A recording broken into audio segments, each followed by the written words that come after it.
Shalom, salam sejahtera dalam kasih Kristus Tuhan kita. Jumpa kembali dengan saya Pendeta Samuel Mantap Syahutha di Dayakolot, Gereja Kristen Protestan Injil Indonesia. Pagi hari ini kita masuk di ibadah minggu ketiga, saudara, tanggal 20 bulan Februari tahun 2022. Mari siapkan hati kita untuk masuk dalam ibadah jemaat yang terkasih. Kita naikkan satu pujian, saudara.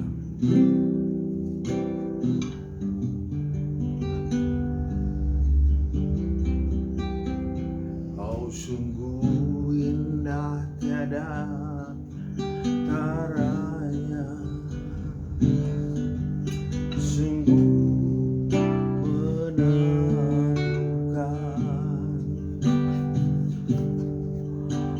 sungguh ajaib untuk dimengerti, lebih dari semua yang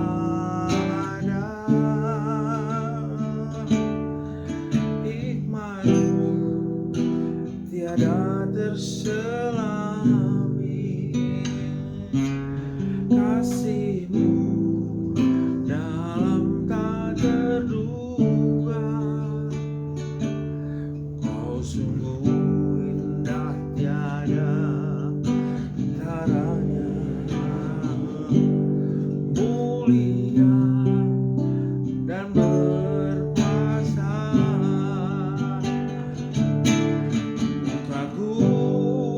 Hormat akan Engkau, kagum hormat akan Engkau, Allah yang layak dipuji. Ku kagum akan Engkau, kagum hormat akan Engkau, kagum hormat akan Engkau, oh Allah yang layak dipuji. Ku kagum akan Engkau. Haleluya. Oh, kami sembah Kau. Terima kasih Tuhan. Menaikkan syukur kami kepada-Mu.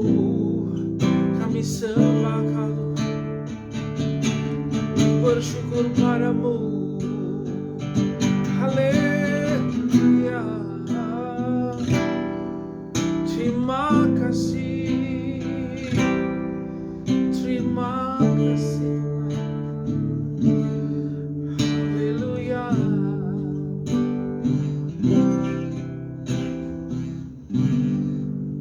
Bapak, kami bersyukur buat pagi hari ini Tuhan. Kami siap mendengarkan firman Tuhan. Mari setiap jemaat yang hadir Kau lawat, bahkan semua yang menyaksikan Kau lawat Tuhan, sehingga mereka bisa mengerti rahasia kerajaan Allah. Terpujilah nama-Mu Tuhan. Urapi hamba-Mu yang banyak kekurangan ini agar bisa menyampaikan isi hati-Mu. Dalam nama Yesus, haleluya. Siapa yang mendengarkan firman Tuhan, katakan amin. Ya.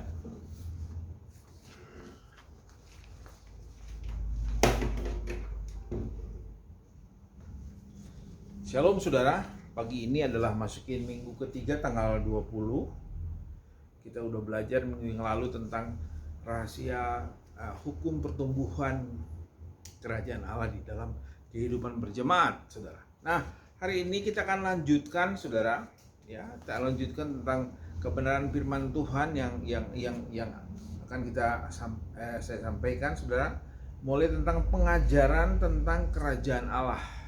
Pengajaran tentang kerajaan Allah. Jadi banyak orang Kristen hanya mengerti pengajaran tentang keselamatan saja, saudara. Ya, yang disebut Injil keselamatan, yaitu terima Yesus sebagai Tuhan dan juru selamat pribadi. Tetapi aplikasinya sebagai Tuhan mereka kurang mengerti. Nah, sedikit sekali yang mengerti tentang Injil kerajaan Kristus. Ya, Kristus mengajar tentang kerajaan Allah, tetapi tidak semua orang mendengarnya mengerti tentang arti pengajaran. Jadi kadang tiap minggu kalau saudara dengar ibadah cuman haleluya amin, tapi saudara kadang-kadang tidak mengerti. Nah, hal ini saudara jadi concern buat saya agar setiap jemaat bukan hanya mendengarkan, karena Yesus memerintahkan pergilah ajarkanlah mereka melakukan. Jadi sampai saudara melakukan firman Tuhan dan mengajarkannya, inilah goalnya yang Tuhan taruh di dalam setiap hati hamba-hamba Tuhan, buat setiap anak-anak Tuhan agar mengerti bahwa penting sekali saudara mengerti dan melakukan, ya. Nah, kita lihat di dalam perumpamaan, saudara, tentang perumpamaan seorang penabur di dalam Matius 13 ayat 11 berkata, minggu yang lalu udah kita singgung, cuman ini sekarang kita lebih mendalami lagi, saudara. Ayat 11 berkata, kepadamu diberi karunia untuk mengetahui rahasia kerajaan sorga. Kepadamu tuh kepada siapa? Perhatiin saudara, Yesus saat itu ngomong hanya kepada murid-muridnya saja. Karena murid-muridnya bertanya, apa arti perumpamaan itu guru? Murid-muridnya saja tidak mengerti. Mereka bertanya dan Yesus menjelaskan kepada murid-muridnya. Jadi begini dikatakan, kepadamu diberi karunia untuk mengetahui rahasia kerajaan sorga. Tetapi kepada mereka tidak. Siapa itu? Kepada orang-orang yang bukan pilihan Tuhan. Yang walaupun diberitakan, walaupun diajarkan, tetapi mereka tetap tidak mengerti. Kenapa? Banyak anak Tuhan yang gereja tiap minggu, tetapi mereka tidak mengerti tentang rahasia kerajaan sorga. Ya, artinya Tuhan memilih, saudara, hanya orang-orang pilihan, yaitu jemaat yang sungguh-sungguh, seperti Matius 6 ayat 33 saya singgung kemarin, carilah kerajaan Allah. Anak Tuhan yang sejati senantiasa kalau mereka tidak mengerti, mereka bertanya kepada Tuhan, Tuhan, apa arti perumpamaan ini? Seperti murid-muridnya. Barulah Yesus ngomong, kepadamu diberi karunia, kepada mereka tidak. Ya. Jadi rahasia kerajaan Allah tidak dapat dimengerti kalau tidak disingkapkan. Itu makanya perlu Roh Kudus. Perlu selalu saudara melibatkan Roh Kudus agar saudara diberikan pengertian, disingkapkan rahasia kerajaan sorga. Sehingga ketika saudara mengerti, saudara melakukan. Ada banyak orang yang tidak melakukan karena apa? Tidak mengerti, saudara. Ya. Siapakah orang pilihannya itu? Ada ciri-cirinya, saudara, di sini. Tuhan Yesus memberikan apa? Ayat perumpamaan di dalam, kalau sudah lihat Matius 13 ayat 18 sampai 23. Saya akan bacakan sedikit buat saudara.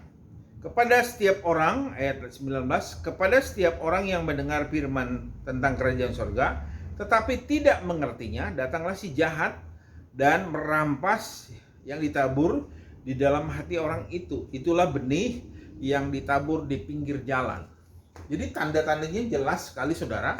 Kalau saudara dengar firman Tuhan, nah, saudara tidak mengerti saat itu juga, saudara tidak mengerti, dan begitu pulang saudara lupa tentang khotbah, tentang apa yang diajarkan hari Minggu. Itu artinya saudara memiliki hati yang ditabur di jalan, saudara. Kalau saudara perhatiin jalan, lihat kan keras. Taburkan, itu si benih nggak akan masuk ke dalam tanah. Dia hanya diam di situ. Maka datanglah burung-burung di udara mematuk dan memakannya. Sehingga benih firman Tuhan. Jadi bukan firman Tuhan yang udah terjadi berbuah. Itu bentuknya benih, perhatian saudara. Benih artinya baru ditanam. Itu ada prosesnya, ada waktunya, ya. Ada saatnya ditanam, ada saatnya bertumbuh, ada saatnya berbuah. Sehingga saudara, kehidupan orang percaya, hidupnya matang di dalam Tuhan, tidak setengah matang, saudara. Amin. Ya.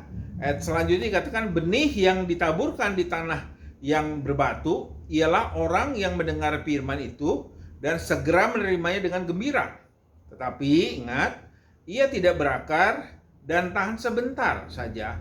Apabila datang penindasan itu atau penganiayaan karena firman itu, orang itu pun segera murtad. Jadi orang ini adalah orang yang tidak berakar, ya. Apabila datang penindasan atau penganiayaan karena firman, orang itu tidak kuat. Ini jenis yang kedua. Mereka yang tidak diberi karunia mengerti tentang kerajaan sorga, inilah golongan yang kedua, ya.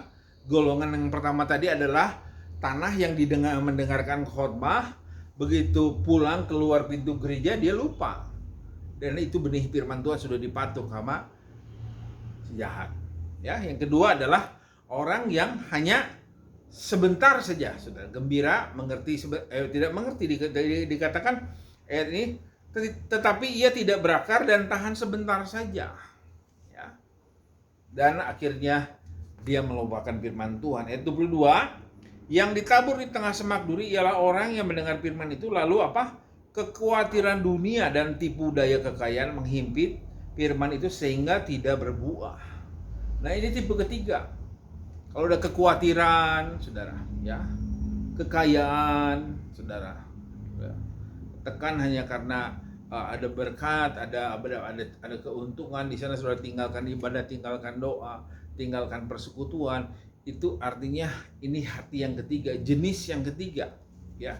Ciri-ciri tanah ketiga, tanah semak duri adalah gambaran orang yang tidak berbuah karena dikalahkan oleh kekhawatiran dan tipu daya kekayaan. Mereka dikalahkan oleh dunia ini. Hal yang kedua, tanah yang kedua adalah tanah berbatu, menggambarkan orang-orang tidak tekun, saudara. Ya, mereka murtad karena dikalahkan oleh kedagingannya. Yang pertama, jenis pertama dikatakan tanah di pinggiran menggambarkan orang-orang yang mendengar Injil kerajaan tetapi tidak mengerti. Iblis mengalahkan mereka dengan cara mencuri benih firman Tuhan. Nah, inilah ciri-ciri yang Tuhan kasih tahu bahwa kepada mereka tidak diberi karunia mengerti tentang kerajaan Allah, karena ayatnya dikatakan tadi saudara jelas sekali, Matius 13 ayat 11 berkata, kepadamu diberi karunia untuk apa? Mengetahui rahasia kerajaan sorga. Nah, orang yang biasanya mengetahui rahasia kerajaan sorga, dia akan mengerti, saudara, apa yang Tuhan suruh, apa yang Tuhan firmankan. Perhatiin di gereja, saudara, kalau dikhotbahkan, ayo kita jangan cekcok, jangan kepahitan, jangan membenci, tetapi tetap pulang gereja tetap membenci juga, tetap cekcok juga suami istri, tetap khawatir juga. Itu artinya ini jenis orang-orang yang bisa digambarkan yang kedua atau yang ketiga, saudara. Sehingga mereka tidak akan menghasilkan buah-buah yang matang. Mereka hanya sebentar saja lalu murtad. Karena apa? Kedagingan, ya, tipu daya kekayaan, saudara, ya, kekhawatiran menghimpit firman Tuhan sehingga firman Tuhan itu tidak menghasilkan buah.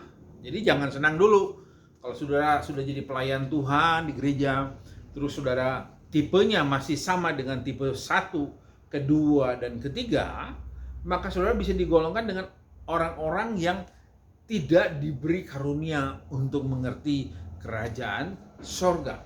Saudara hanya diberi kasih tahu tentang iman keselamatan aja, tentang menerima Yesus sebagai Tuhan dan Juru Selamat pribadi. Biasanya hanya Juru Selamat saja. Sebagai Tuhan adalah berbeda, saudara. Sebagai Tuhan artinya penguasa tunggal hidup saudara dan saya. Ya, akan kelihatan cirinya orang itu. Dia akan jujur, saleh, menjauhi kejahatan. Dia akan takut akan Tuhan. Itu ciri-ciri anak Tuhan, saudara. Ya, nah.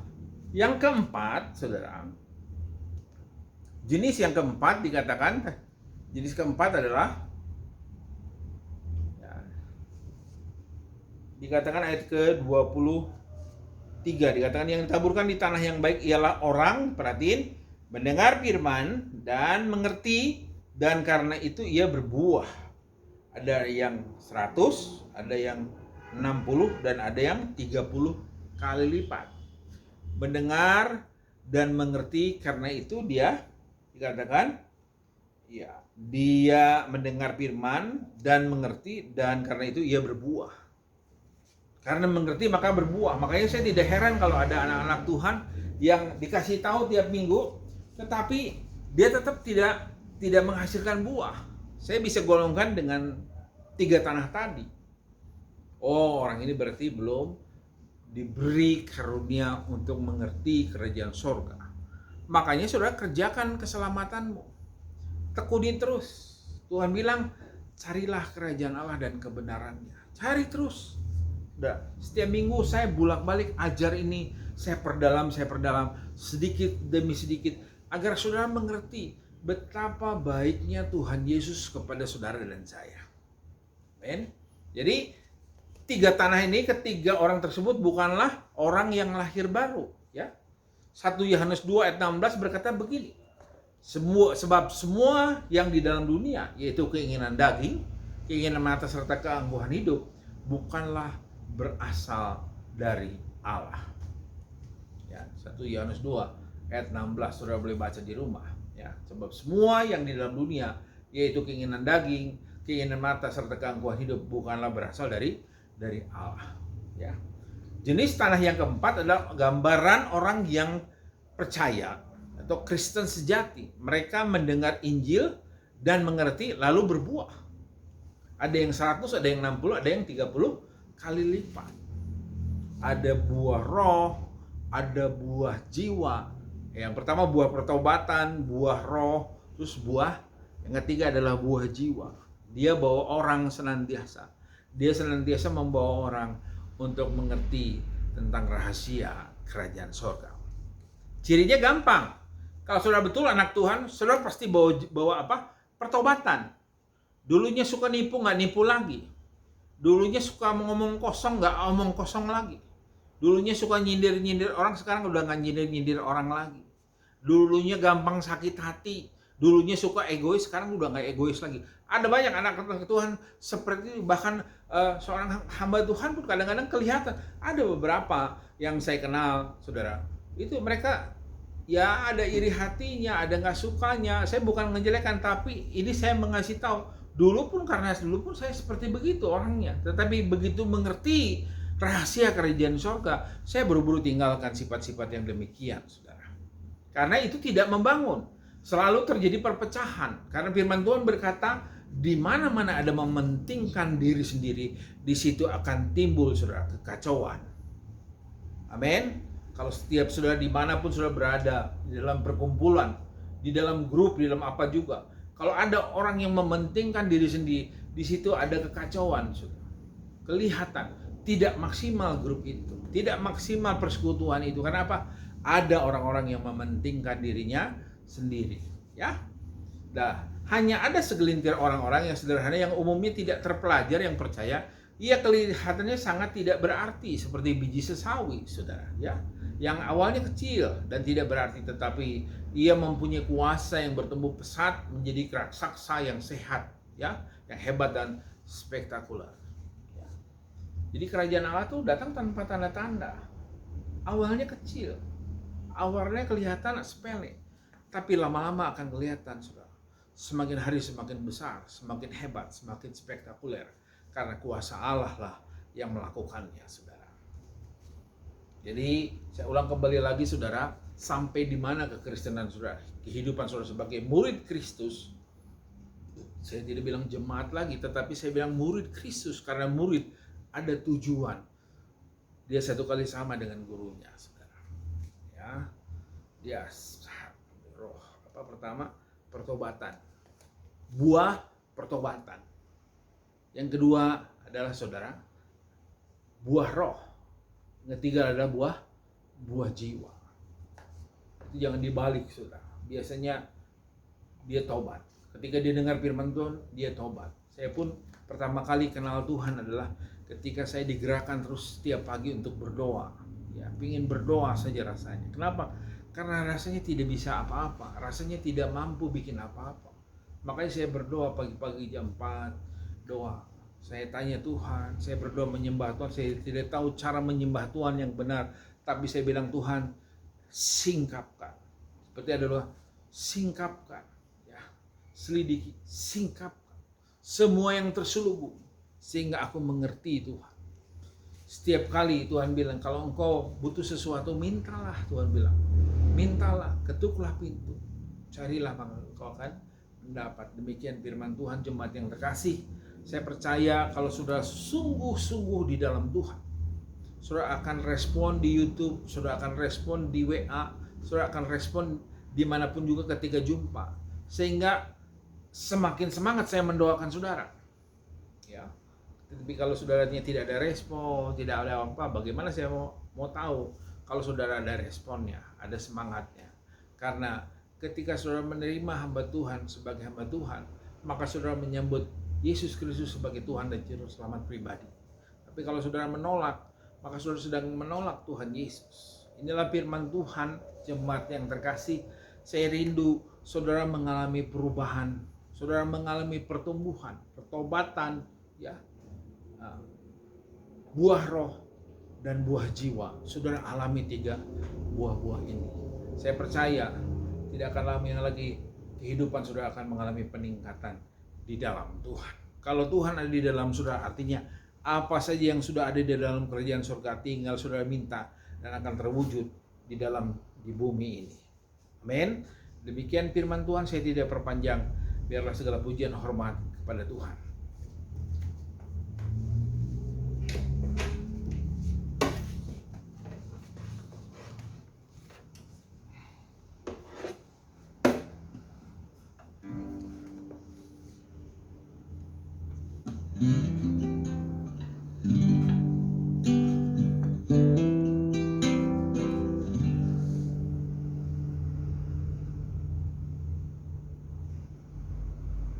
Ya.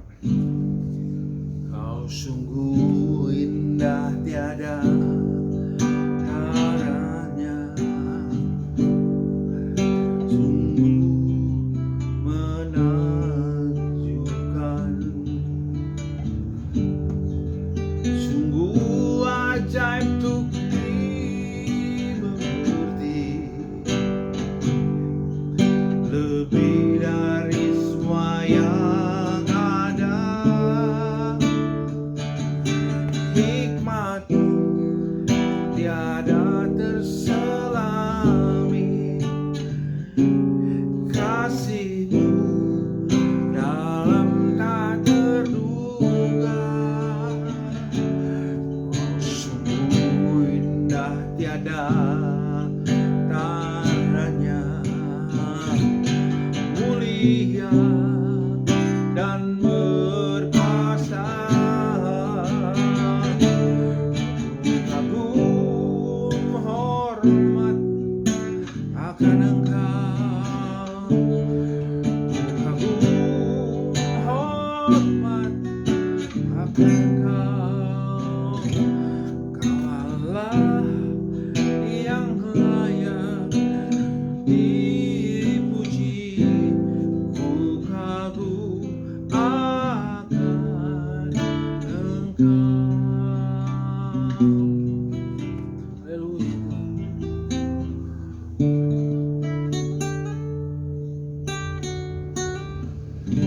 Bapa, kami bersyukur padamu Tuhan, buat firman Tuhan yang telah diberitakan. Memang sedikit Tuhan, tapi hamba berdoa biarlah Roh Kudus, hamba-Mu terbatas, tapi Roh Allah, Roh Kudus bisa memaksimalkan setiap firman Tuhan buat setiap telinga yang mendengarkan acara ini Tuhan. Biarlah nama Tuhan dimuliakan dalam kehidupan setiap anak-anak Tuhan. Mereka menjadi orang-orang yang mendengar dan mengerti, makanya mereka berbuah Tuhan. Dalam nama Yesus. Mungkin ada semak duri, kami hancurkan semak duri. Mungkin ada tanah berbatu, kami hancurkan batu-batunya Tuhan. Mungkin juga ada tanah jalan demikian kuat menghalangi benih firman Tuhan. Dalam nama Yesus kami hancurkan semua. Berdoa setiap jemaat, keluarga Andri Desi, keluarga Yohan, Shalom Tuhan, keluarga Oto Karmoyanan, Exhal Tuhan. Aku berdoa dalam nama Yesus, campur tangan Tuhan. Keluarga Bro Kiki juga, aku berdoa campur tangan dalam nama Yesus Tuhan. Dalam Tuhan pekerjaannya dimanapun berada, lawat dia. Dan aku berdoa buat setiap orang-orang yang masih menyaksikan khotbah kami lawat mereka semua Tuhan dalam nama Yesus. Percayalah saudaraku, apapun yang dalam keadaanmu, kalau engkau percaya kuasa Kristus, harusnya engkau mulai sembuh kalau engkau sakit. Harusnya engkau mulai mendapatkan jalan keluar kalau engkau percaya kepada Tuhan. Terima kasih Tuhan. Muliakanlah Tuhan Allahmu dengan segenap hatimu, dengan segenap akal budimu dan segenap kekuatanmu. Biarlah nama Tuhan dimuliakan. Berkati juga keluarga kami, anak kami Mario, Yosi, cucu kami Marsha, berkati Tuhan. Anak kami Clement juga dalam pekerjaan yang kau berkati dalam nama Yesus. Terima kasih untuk lulusannya Tuhan. Berdoa juga buat anak kami Eli dalam kuliahnya, berkati dalam nama Yesus. Istri kami juga berkati, sehat dan kuatkan, berkati usahanya, pekerjaannya Tuhan. Berkati juga Tuhan hamba pribadi yang banyak kekurangan kelemahan ini, kesehatan kekuatan buat tubuh hamba-Mu. Terima kasih Bapa. Akhirnya segala pujian, hormat, kemuliaan bagimu hanya kepadamu saja. Bangsa negara kami juga Tuhan, mari berkati. Terpujilah nama-Mu Tuhan dalam nama Yesus. Haleluya. Mari semua yang telah mendengarkan firman Tuhan katakan amin. Tuhan Yesus memberkati kita semua. Haleluya.